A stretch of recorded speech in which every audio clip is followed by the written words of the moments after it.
कभी कभी कुछ शहर चुप रहते हैं, लेकिन उनकी धरती चीखती है।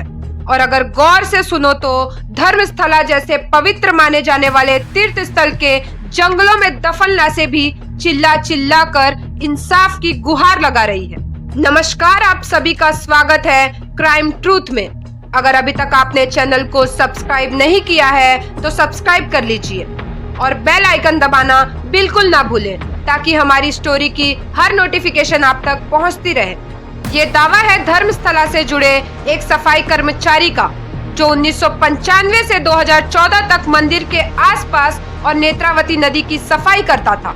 उसे इस पवित्र स्थल में काम मिलने की खुशी थी और वो पूरे दिल लगाकर काम करता था। लेकिन 1999 में उसका सामना कुछ ऐसी चीजों से हुआ जिसने उसकी जिंदगी बदल दी। वो सफाई कर्मचारी 2014 के बाद तकरीबन 11 साल तक कर्नाटक के पड़ोसी राज्यों में छुप छुप कर रहने लगा, गुमनामी जिंदगी जीने लगा और अपनी जान बचाने की कोशिश करता रहा।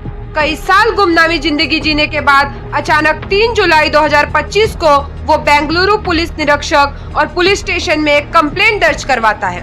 और उस कंप्लेंट में उसने बताया कि उसके कार्यकाल के दौरान नेत्रावती नदी में उसे बहुत से शव मिले और उनमें से ज्यादातर शव महिलाओं की थी। सफाई कर्मी का दावा है कि उन लाशों के साथ यौन उत्पीड़न किया गया था और उसे इन लाशों को दफनाने और जलाने के लिए मजबूर किया गया। सफाई कर्मी के इस दावे को गंभीरता से लेते हुए कर्नाटक सरकार ने एसआईटी टीम का गठन किया ताकि उन सभी जगहों की खुदाई करवाई जा सके। आपको बता दें कि सफाई कर्मी ने जिन जिन जगहों पर लाश दफन होने का दावा किया था, अब उन सभी जगहों पर खुदाई का काम शुरू हो चुका है। सफाई कर्मी ने टोटल 15 ऐसी जगह बताई जहां उसने लाशों को दफनाया था। उन सभी जगहों की बाकायदा मार्किंग की गई और उसके बाद खुदाई का काम शुरू हुआ।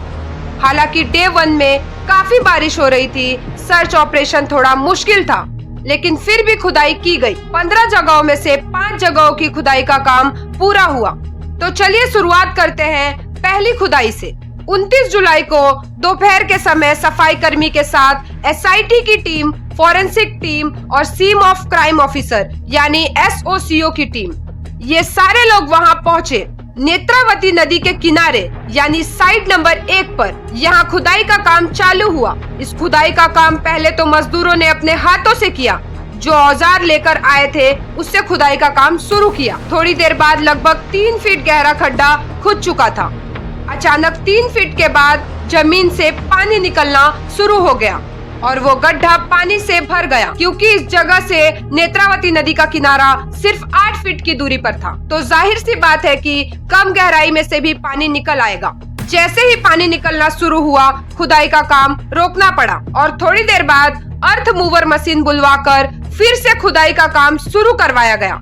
अब जैसे जैसे खुदाई गहरी होती जा रही थी, सबकी सांसें थम रही थी और सबकी नजर ये ढूंढ रही थी कि क्या इस गड्ढे में से कुछ निकलकर सामने आएगा। अब धीरे धीरे गड्ढे की गहराई 10 फीट तक हो गई, लेकिन कुछ नहीं मिला और उस गवाह से पूछा गया कि ये बताओ कितना नीचे तुमने लाशों को दफनाया था, क्या और खुदाई करें? उसके बोलने पर धीरे धीरे 15 फीट गहरा खड्डा खोदा गया, लेकिन कुछ नहीं मिला।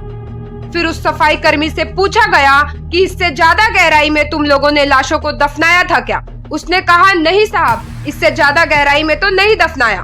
तो ऑफिसर्स ने उससे कहा तो अब तुम बताओ क्या करें? तुम कहो तो इसकी खुदाई यहीं रोक देते हैं। सफाई कर्मी के कहने पर साइट नंबर 1 की खुदाई रोक दी गई और पहले मिशन में एसआईटी को कुछ हाथ नहीं लगा। कोई लाश नहीं, कोई सबूत नहीं, कोई इंसानी कंकाल नहीं, कुछ भी नहीं। 6 बजे काम रोक दिया गया और एसआईटी की टीम ने कहा कि अब आगे की खुदाई वेडनेसडे को करेंगे।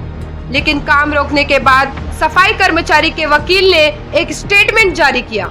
उस स्टेटमेंट में उसने लिखा था कि भले ही खुदाई में कोई लाश नहीं मिली, लेकिन एक रेड कलर का फटा हुआ ब्लाउज और एक पेन कार्ड और एक एटीएम कार्ड मिला है 2.5 फीट गहरे गड्ढे के अंदर से। जो 2 आईडी कार्ड मिले थे उसमें से एक मेल का नाम था और एक फीमेल का।